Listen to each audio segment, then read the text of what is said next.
Bismillahirrahmanirrahim. Assalamualaikum warahmatullahi wabarakatuh. Alhamdulillahirrabbilalamin. Wabihi nasta'inu ala umuri dunia waddin. Wassalatu wassalamu ala asrafil anbiya wal mursalin wa ala alihi wasahbihi ajmain. Amma ba'd. Alhamdulillah, hari ini kita bertemu kembali di pembelajaran biologi ya, kelas 11. Alhamdulillah. Insyaallah hari ini kita akan masuk ke bab baru ya. Bab baru yaitu sistem gerak pada manusia. Kemudian pada setelah selesai pembelajaran ini akan ada kuis untuk bab yang sebelumnya, yaitu bab tentang jaringan. Insya Allah linknya akan Bapak berikan di kolom deskripsi ya, deskripsi video ini. Silakan masuk ke link tersebut ya. Mudah-mudahan antum bisa masuk ke kuis tersebut, karena pada saat ini juga yang sedang luring itu sedang melakukan kuis ya untuk bab kedua, yaitu bab jaringan seperti itu ya. Hari ini kita akan masuk ke bab ketiga. Mudah-mudahan ini suaranya jelas ya, tidak ada noise atau apapun ya. Mudah-mudahan tidak ada kendala. Baik, kita akan mulai mempelajari bab yang ketiga ya. Kalau kemarin kita sudah membahas mengenai bab mengenai jaringan, dan sebelumnya kita juga telah membahas mengenai sel. Hari ini kita akan membahas tentang sistem gerak. Nah, lingkupnya di sini kita masuk ke dalam tingkat organ dan sistem organ. Ya. Jadi kita sekarang tidak langsung mempelajari organ dulu, tapi kita akan langsung naik satu step, yaitu ke sistem organnya. Nah, sistem organ yang pertama akan kita pelajari ya, karena di kelas 11 ini kita akan banyak mempelajari banyak sistem organ. Dari mulai sistem peredaran darah, sistem gerak, kemudian sistem reproduksi, kemudian sistem koordinasi. Nah, hari ini kita akan membahas mengenai sistem gerak manusia. Ya. Nah, ini adalah tujuan pembelajaran untuk hari ini ya. Mudah-mudahan bisa dipahami. Kemudian, nah kita akan membahas mengenai tulang. Jadi pada sistem gerak ini kita akan membahas dua organ, yaitu tulang dan otot. Untuk pertemuan kali ini kita akan membahas tulang terlebih dahulu ya. Jadi tulang itu adalah jaringan ikat ya, jaringan ikat keras yang membentuk rangka sebagian besar vertebrata dan juga manusia. Kita kemarin sudah membahas mengenai jaringan ikat ya di bab jaringan. Ada jaringan ikat keras, ada jaringan ikat longgar, dan berbagai jaringan lainnya yang ada pada manusia. Nah, tulang ini merupakan jaringan ikat ya, jaringan ikat keras. Nah, info sebelumnya untuk ketika kita bayi, kita memiliki sekitar 300 tulang ya, jumlahnya. Nah, saat dewasa manusia hanya memiliki 206 tulang. Ya. Sebenarnya itu bukan menghilang ya tulangnya, tapi tulangnya itu bergabung menjadi tulang yang baru seperti itu ya. Kemudian ada beberapa fungsi dari tulang ya. Yang pertama, fungsi tulang adalah pemberi bentuk tubuh. Tentu saja tulang memberi bentuk tubuh pada manusia.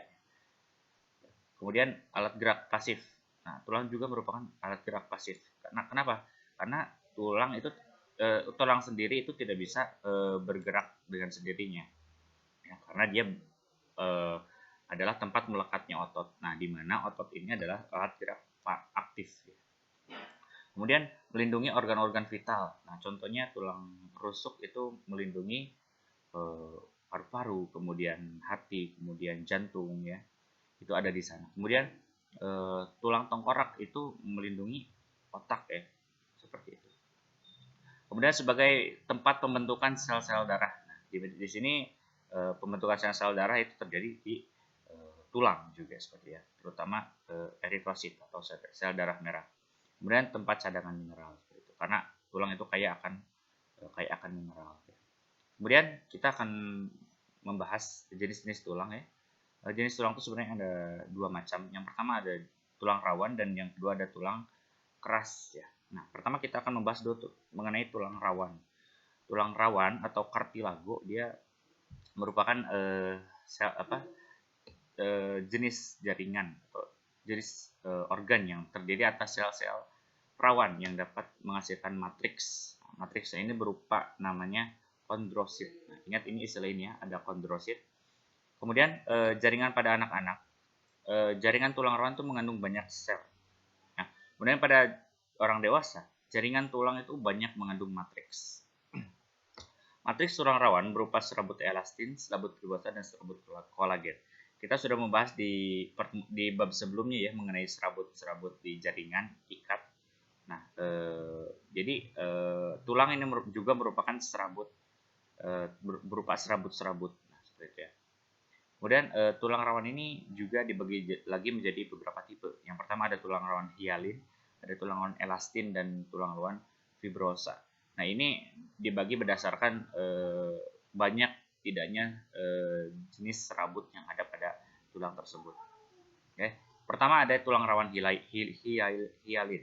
Tulang rawan hialin ini paling banyak ditemukan di dalam tubuh, seperti hidung, persendian, ya, trakea, bronkus, dan laring. Persendian kita ini merupakan jenis tulang rawan hialin. Matriksnya banyak mengandung serabut elastin daripada serabut kolagen. Nah, ini yang membedakan dengan tulang rawan yang lainnya. Dia punya banyak mengandung serabut elastin, dan tentu saja dia punya serabut kolagen. Kemudian dia sebagai penyusun rangka embrio. Nah, bisa dilihat di foto ini ya. Jadi bahwasanya ini adalah yang namanya kondrosit ini ya, yang berbentuk bundar ini. Kemudian kondrosit itu terdapat pada satu tempat namanya lakuna, ya, lakuna. Nah, ini adalah matriksnya ya, matriks sebagai serabut-serabutnya ya.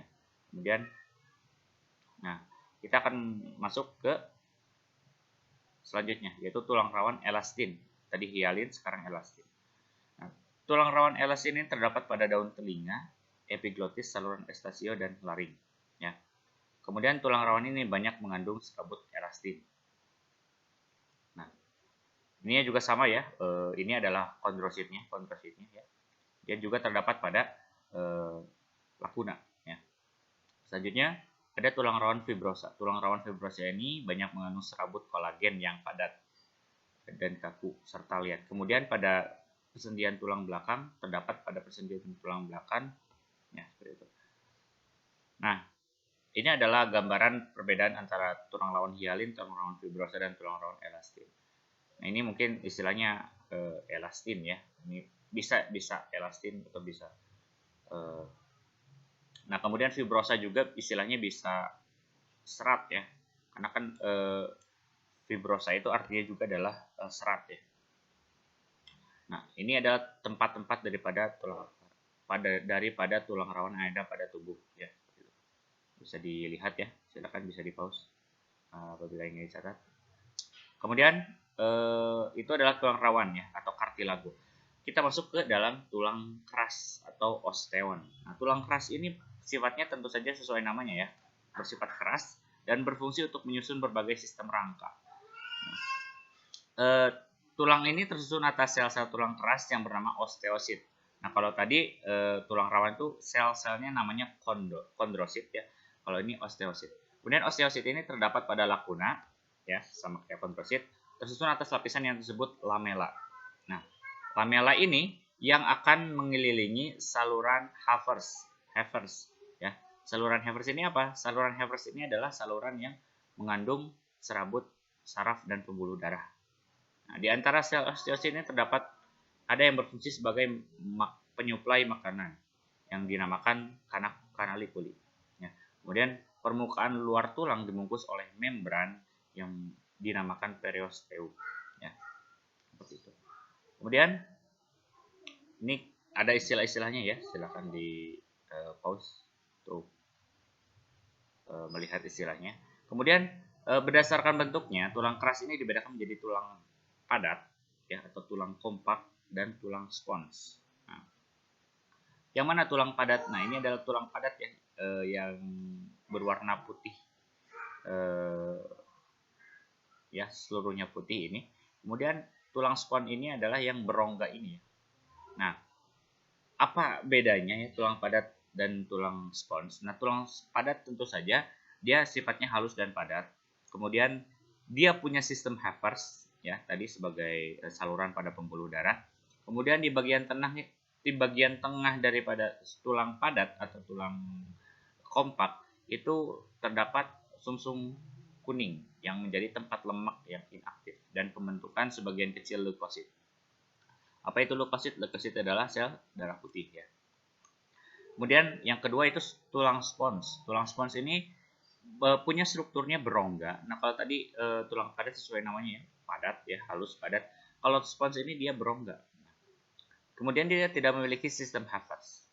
Artinya tidak ada pembuluh darah ke sana. Tapi dia berisi sumsum merah yang di mana sumsum merah ini fungsinya adalah tempat dibentuknya eritrosit dan leukosit. Eritrosit itu sel darah merah, leukosit itu sel darah putih, seperti itu ya. Kemudian ini adalah gambaran daripada sistem Haffaz pada tulang ya.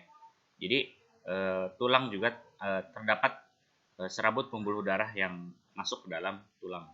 Ini adalah lakuna yang mengandung osteosit ya. Ini sistem Haffaz-nya. Nah, ini adalah lamelanya ya.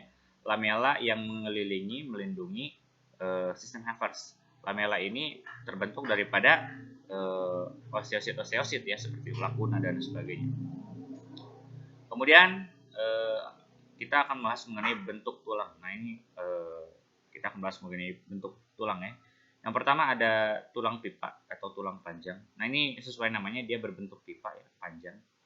Contohnya adalah pada tulang betis, tulang kering, tulang hasta, dan tulang pengupil. Seperti itu ya.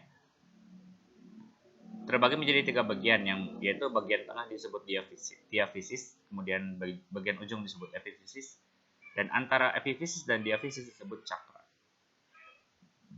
Nah, ini adalah bagian-bagian daripada tulang panjang atau tulang pipa. Seperti ya. Tentu saja dia punya tulang kompak dan punya tulang spons ya.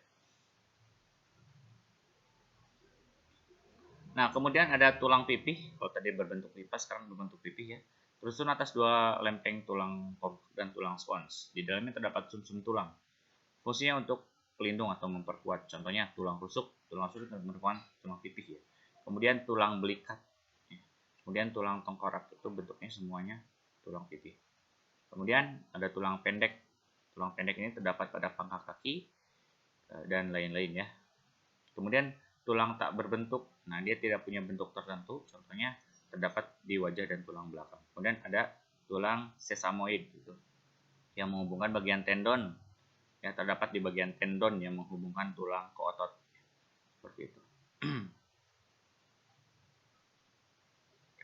Nah, ini adalah gambaran daripada proses osifikasi ya. Tulang itu mengalami proses osifikasi. Osifikasi adalah pengerasan tulang. Jadi tulang itu seumur hidupnya akan menjadi keras gitu ya, akan terus berkembang seumur hidupnya. Nah, bisa dilihat ini adalah tulang yang ada pada usia janin 9 minggu. Semuanya itu berbentuk tulang rawan ya. Jadi janin itu berbentuk tulang rawan sampai dia umurnya 9 minggu. Nah, kemudian pada usia 3 bulan ya, dia akan membentuk pembuluh darah mulai ada seperti itu ya. Kemudian pada saat lahir, pada saat lahir itu tulangnya itu sudah mulai mengalami osifikasi ya, di bagian kakinya sudah sempurna seperti itu. Cuman mungkin tulang rawan itu masih cukup banyak. Semakin dewasa tulang rawan itu akan sedikit demi sedikit menipis. Nah, ini adalah tulang rawan di persendian. Makanya orang yang di usia lanjut itu akan sangat mudah mengalami penyakit persendian, karena tentu saja tulang rawan pada persendiannya itu semakin hari semakin menipis. Nah, ini adalah sistem rangka yang ada pada tubuh kita ya. Ya, Bapak tidak mengharapkan kalian menghafal semuanya, karena ini juga cukup banyak ya, cukup banyak istilahnya dan juga bagian-bagiannya. Yang penting kalian bisa melihat gambaran daripada sistem rangka pada manusia itu seperti apa. Ini seperti yang Bapak tadi sudah bahas ya, tengkorak itu termasuk ke dalam tulang pipih. Jadi ini dia terdapat lempengan-lempengannya. Akhirnya membentuk kepala kita. Kemudian ya, seperti itu ya, itu gambaran daripada tulang pada manusia. Nah, ini adalah tengkorak manusia ya. Bisa dilihat ini adalah patahan-patahannya atau lempengan-lempengannya terdapat pada tengkorak.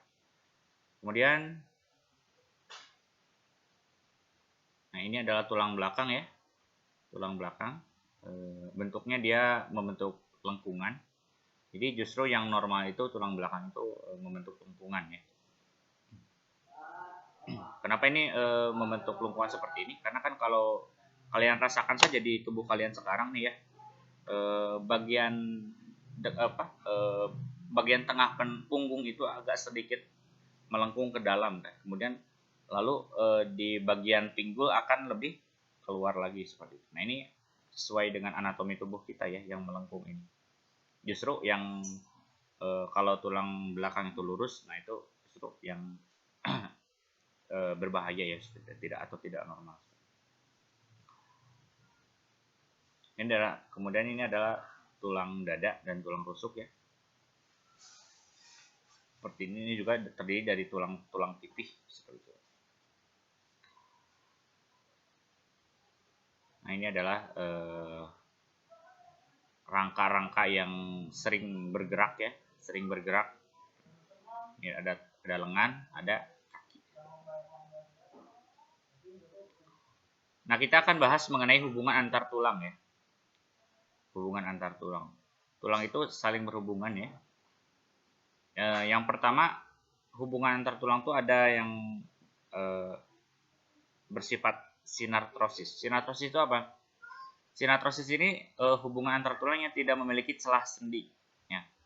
Jadi gerakan pada tulang ini cenderung pasif atau bahkan mungkin tidak ada. Dihubungkan erat oleh jaringan ikat. Kemudian ada dua tipe sinartrosis, yaitu suture dan sikondrosis. Kemudian contohnya adalah hubungan pada epifisis dan diafisis pada tulang dewasa. Nah, ya, jadi epifisis dan diafisis ini adalah kan bagian tulang pada pipa ya. Nah, itu pada bagian tulang pipa. Nah, epifisis dan diafisis adalah contoh daripada sinartrosis. Ya. Kemudian yang kedua ada amfiartrosis. Amfiartrosis ini adalah sendi yang dihubungkan oleh kartilago sehingga memungkinkan untuk sedikit gerakan. Ya, kalau sinartrosis itu tadi dia sedikit gerakan atau bahkan tidak ada gerakan. Kemudian dia dibagi menjadi dua, yaitu simfisis dan syndesmosis. Simfisis adalah contoh pada sendi antar tulang belakang dan pada tulang kemaluan. Sedangkan syndesmosis adalah contoh daripada sendi tulang betis dan tulang kering. Dan yang terakhir ada diartrosis. Diartrosis ini adalah permukaan sendi dibalut oleh selaput atau kapsul jaringan ikat fibrosa. Dan bagian dalam kapsul dibatasi oleh membran jaringan ikat.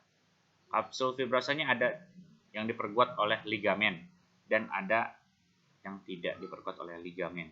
Nah, ini istilah ligamen dan juga tendon ya harus dipahami. Apa bedanya ligamen dan tendon? Kalau tendon itu adalah hubungan antara otot dan tulang, sedangkan ligamen itu adalah hubungan antara otot dengan otot. Nah, gitu ya. Bentuknya mirip-mirip seperti itu. Kemudian di dalam kapsul biasanya terdapat bantalan kartilago serabut. Nah, ini adalah hubungan antar tulang yang sifatnya diartrosis. Diartrosis ini berarti dia punya banyak gerakan atau gerakannya sangat bebas. Nah, ini adalah beberapa jenis sendi yang ada pada tubuh kita. Yang pertama ada sendi engsel, tentu saja ya. Sendi engsel ini paling simpelnya itu ada di gerakan tangan kita ya. Ya, antara lengan atas dan lengan bawah ini yang di persendian ini adalah gerakan sendi engsel. Kemudian ada sendi putar, ada sendi pelana, ada sendi kondyloid, ada sendi pelur, dan ada sendi luncur. Ini ada masing-masing ada masing-masing ada tempat-tempatnya ya. Ini adalah bagian daripada sendi-sendi yang ada pada tubuh kita. Seperti itu. Dan terakhir kita akan bahas mengenai kelainan dan gangguan pada tulang.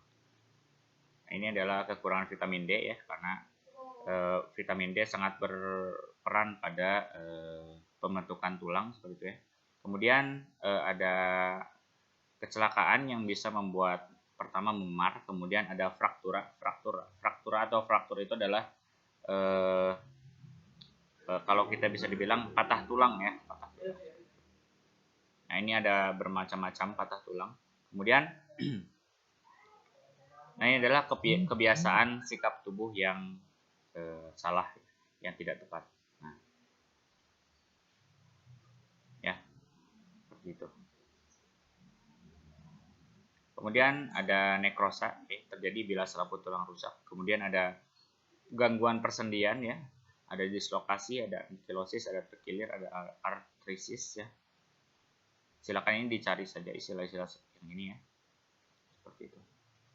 Kemudian ada serangan kuman pada sendi. Ini bisa juga membuat sendi-sendi kita menjadi tidak berfungsi dengan baik atau kaku. Oke, itu saja mungkin untuk pertemuan kali ini.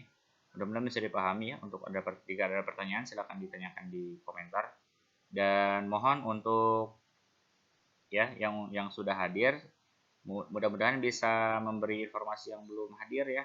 Mungkin dia tidak melihat grup WA karena dari 2 video terakhir ternyata yang nonton itu hanya beberapa orang, bahkan hanya 1 orang ya, baru 1 orang. Jadi ini mudah-mudahan bisa jadi perhatian untuk kedepannya. Mohon untuk bisa di hadiri ya untuk pembelajaran video asinkronis ini, karena ini juga sebagai kehadiran seperti itu ya. Mudah-mudahan antum bisa memahami dan juga memakluminya ya. Itu saja untuk pembelajaran biologi kali ini. Terima kasih atas perhatiannya. Sampai jumpa di pertemuan selanjutnya. Assalamualaikum warahmatullahi wabarakatuh.